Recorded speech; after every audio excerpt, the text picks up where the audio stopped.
Marvin Gaye walked into Berry Gordy's office and said he would never sing about love again. Gordy laughed. Then the world changed. It was 1970. And a man walked into the most powerful office in black music and said something that nobody in that building had ever said before. He was 31 years old. He had spent the last 9 years making hit after hit for the label that owned that office, singing love songs that had sold millions of copies, made Berry Gordy rich, and turned Marvin Gaye from a session drummer into one of the most recognized voices in American popular music. He had given the machine everything it asked for. He had delivered on time, performed on schedule, been exactly what the industry needed him to be. And now he was standing in Berry Gordy's office saying that he was done. Not done with music. Not done with Motown. Done with love songs. He said he would never sing about love again. Gordy looked at him. There was a pause of the kind that happens when someone says something so unexpected that the people around them need a moment to process whether they heard it correctly. Then Berry Gordy, the man who had built an empire on exactly the kind of music Marvin was saying he would never make again, did something that Marvin did not expect. He laughed. Not cruelly, not dismissively. The laugh of a man who had heard artists say dramatic things before and had learned, over a decade of running the most successful black-owned record label in history, that dramatic declarations in offices rarely survived contact with the commercial reality of the music business. Artists said they were done. Artists said they needed to change. Artists said they had something important to tell the world that could not be contained in the format that had made them famous. And then, usually, they went back into the studio and made another hit record. Gordy laughed because he thought this was one of those moments. Because he had heard Marvin Gaye talk about artistic ambition before, and had watched that ambition, when it actually got to the studio, produce records that still needed to be marketable, still needed to move units, still needed to justify the considerable investment that Motown had made in the infrastructure, the musicians, the promotion, the entire apparatus that made it possible for any record to reach any audience at all. He laughed because he did not understand, yet, that this time was different. This time, Marvin Gaye was not talking about artistic ambition in the abstract. He was not saying he wanted to try a new sound or explore a new genre or collaborate with different musicians. He was talking about something that had been building inside him for 3 years, since the night in October 1967 when Tammi Terrell had collapsed in his arms on a stage in Virginia. And that had reached a pressure he could no longer contain or redirect or transform into anything that resembled the product Motown needed from him. He was talking about the world. The world outside Berry Gordy's office on that day in 1970 was not the world that had existed when Marvin Gaye first walked into Hitsville, USA, in 1961. It was not even the world of 1965, when the hits were coming fast and the Motown sound was conquering radio stations across the country, and the future seemed to be exactly what Berry Gordy had promised it would be. The world in 1970 was something that none of them had fully prepared for, something that had arrived through a series of catastrophic events that had accelerated so rapidly in the final years of the previous decade that the present felt almost unrecognizable to anyone who had been paying attention. Martin Luther King Jr. had been assassinated in April 1968. Robert Kennedy had been assassinated in June 1968. The Democratic National Convention in Chicago had turned into a police riot broadcast on national television. Apollo 11 had landed on the moon, while American cities were still smoldering from the riots that had followed King's murder. The Vietnam War was consuming a generation of young men, sending them to a jungle on the other side of the world to fight and die for reasons that the government kept changing, and that none of the people doing the dying fully understood. Marvin's brother Frankie had come back from Vietnam. He had sat in Marvin's living room and talked for hours. Not the sanitized, publicly acceptable version of what was happening over there, but the real version. The version that explained why men came back unable to sleep, unable to reintegrate, unable to reconcile, what they had been asked to do with anything they had been raised to believe about right and wrong. The version that made the nightly news seem like a press release. And Marvin had listened. He had absorbed everything Frankie told him with the specific, penetrating attention that had always been his primary gift. Not just as a musician but as a human being. The ability to receive what someone was actually saying rather than what they appeared to be saying. To hear the thing underneath the words. What he heard underneath Frankie's words was a question. The same question that had been building in him through the assassinations and the riots and the television footage and the late-night conversations with people who were trying to understand what was happening to the country they lived in. What's going on? Not rhetorical, not philosophical in the comfortable academic sense. A genuine, urgent, desperate question from a man who had been watching the world for 3 years with increasing incomprehension and had not found an answer that satisfied him and had run out of patience for the pretense that the answer was not required. He could not make love songs in the face of that question. He could not stand in front of a microphone and sing about romance and desire and the ordinary pleasures of human connection while Frankie's voice was still in his head and the television was showing him the same images every night, and the world was asking the question that nobody in power seemed willing to answer. That is what he told Berry Gordy. Not in those exact words. Marvin was not a man who delivered manifestos in business meetings. He was quieter than that. More internal, more likely to communicate the depth of what he felt through what he did not say than through explicit declaration. But the substance of what he communicated was clear enough. He was not going to make another love song. Not until he had said what needed to be said. Not until he had used the voice that God had given him, and that the music industry had amplified for the purpose that he now understood it had always been intended for. Gordy laughed, and then, when Marvin kept talking, when it became clear that this was not a passing mood, or a negotiating tactic, or the kind of artistic restlessness that could be managed with a sympathetic conversation and a slightly more interesting recording assignment, Gordy stopped laughing. He did not immediately understand what Marvin was proposing. The album that would eventually be called What's Going On did not arrive fully formed in that office. It arrived in pieces over the months that followed, as Marvin began making recordings that bore no resemblance to anything Motown had produced before. Not because he was trying to be different for its own sake. Marvin Gaye was never an artist who made choices based on the desire to seem avant-garde or provocative. He was making these recordings because they were honest, because they matched the actual texture of what he was thinking and feeling and hearing in the world outside his window. Because the old format was simply inadequate to what he needed to say. He recorded in his home. He recorded in borrowed studios. He brought in musicians who had grown up in the same tradition he had grown up in. Gospel, soul.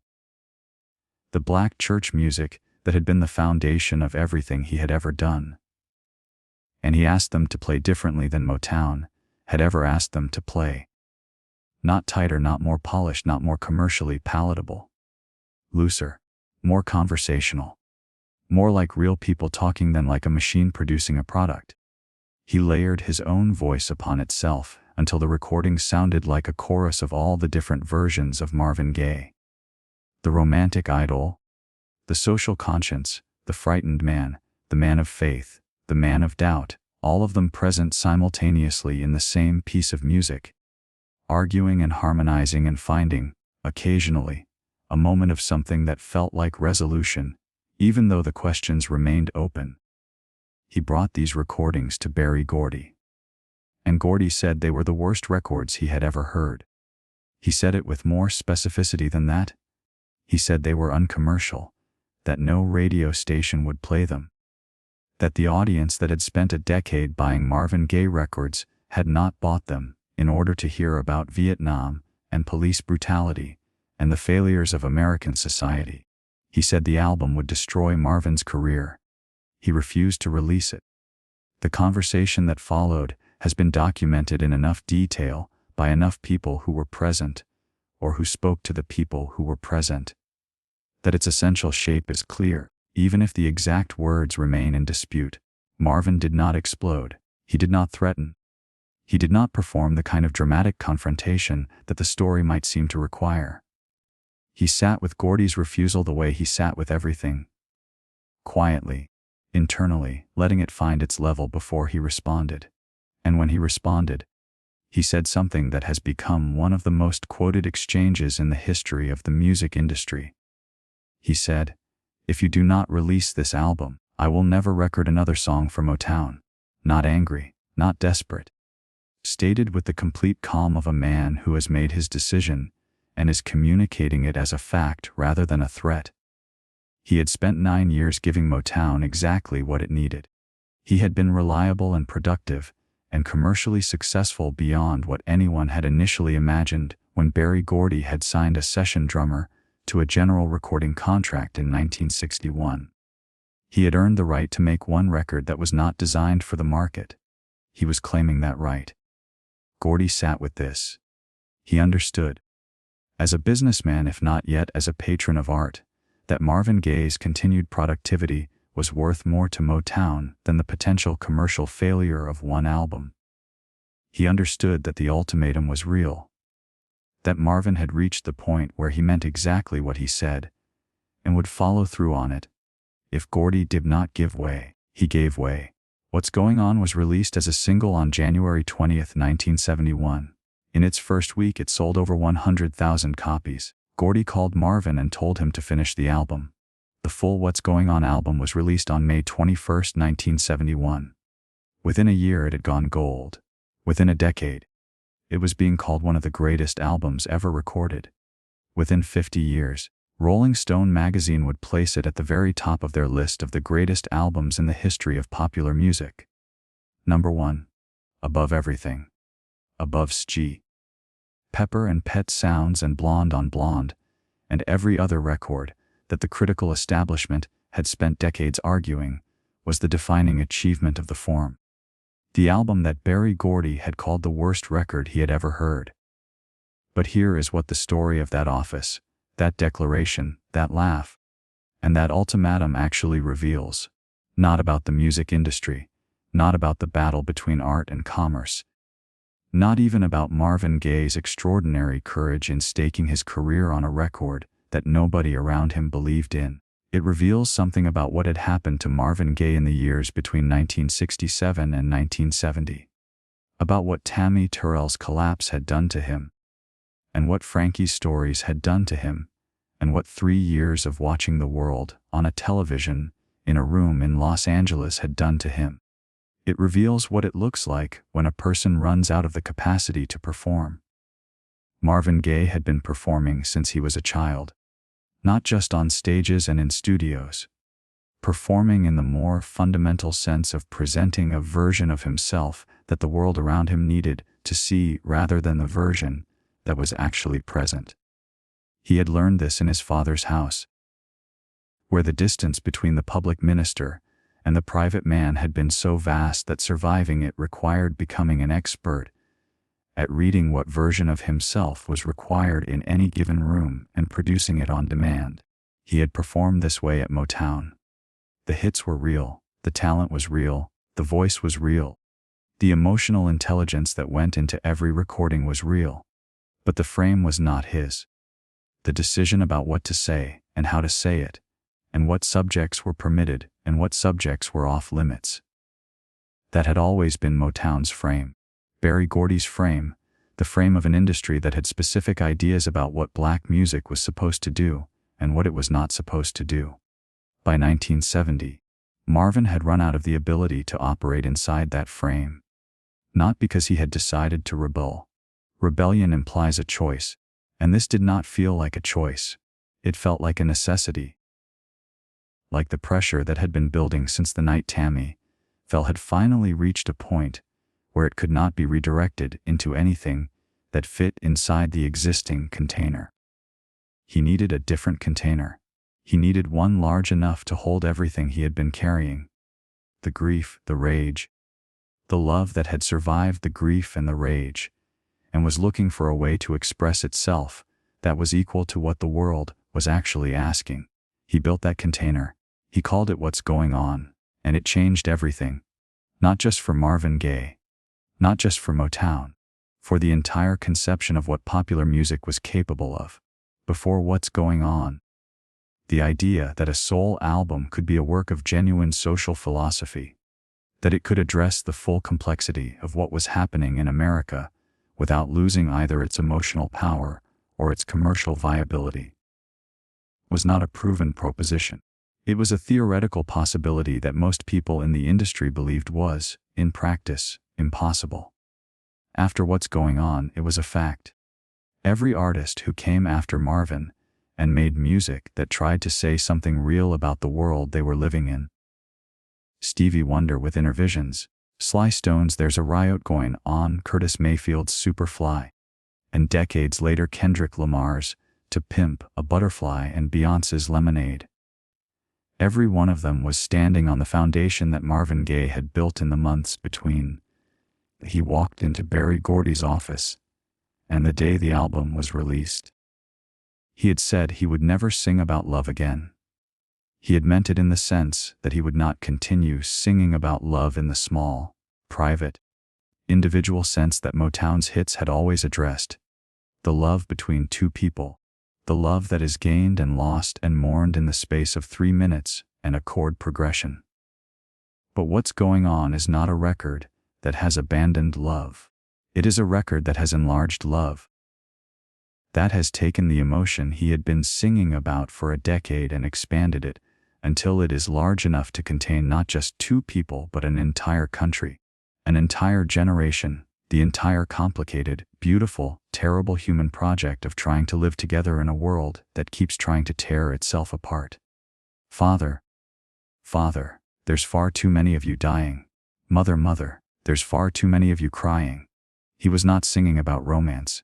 He was singing about love in the only sense that, by 1970, he believed was adequate to what the world required. Love as a political act. Love as a form of attention. Love as the thing that makes it possible to look at what is happening. The dying, the crying, the wars and the riots and the assassinations, and keep asking what's going on rather than looking away. Berry Gordy had laughed. He had laughed because he thought Marvin was being dramatic, being an artist, doing the thing that artists do when they have been too comfortable for too long and need to manufacture a crisis to stay interested. He was wrong. Marvin was not manufacturing anything. He was reporting what was already there. He was doing what Alberta had always told him his voice was for. Opening his mouth and letting it come out, trusting that it knew where to go. It knew where to go. It went to number one. It went to the top of every list that mattered. It went into living rooms and cars and protest marches, and the headphones of people who were trying to understand what was happening to the world and found, in Marvin Gaye's voice, the closest thing to an answer that music can provide. Not an explanation, not a solution, but a companion. A voice that said, I see it too, I feel it too. You are not alone in the middle of this. That is what Marvin Gaye meant when he said he would never sing about love again. He was not abandoning love.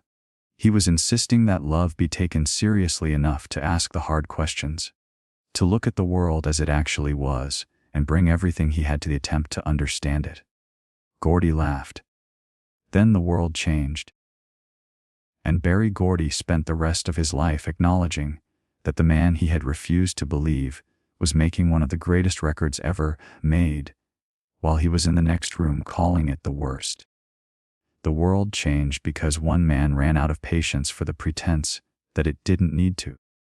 Because one man's grief and love and rage and faith had accumulated to a pressure that could not be managed anymore, could not be redirected into anything smaller than the truth, could not be turned into another love song when the world was burning and his brother couldn't sleep, and the question would not stop being asked. What's going on? He answered it, incompletely, as all honest answers to that question must be incomplete. But honestly. With everything he had. With the voice his mother heard before anyone else. The The voice his father tried to silence. The voice that the music industry had tried to package and the world had tried to contain. He let it out. And it changed everything. If this story moved you, if you felt something hearing about a man who ran out of patience for performing and said something true instead, subscribe and hit that like button. Share this video with someone who needs to be reminded that the most important thing you can do with your voice is use it for what it actually knows. Leave a comment telling us, what does Marvin Gaye's music mean to you? Ring that notification bell so you never miss another story about the legends who changed music forever. We will see you in the next one.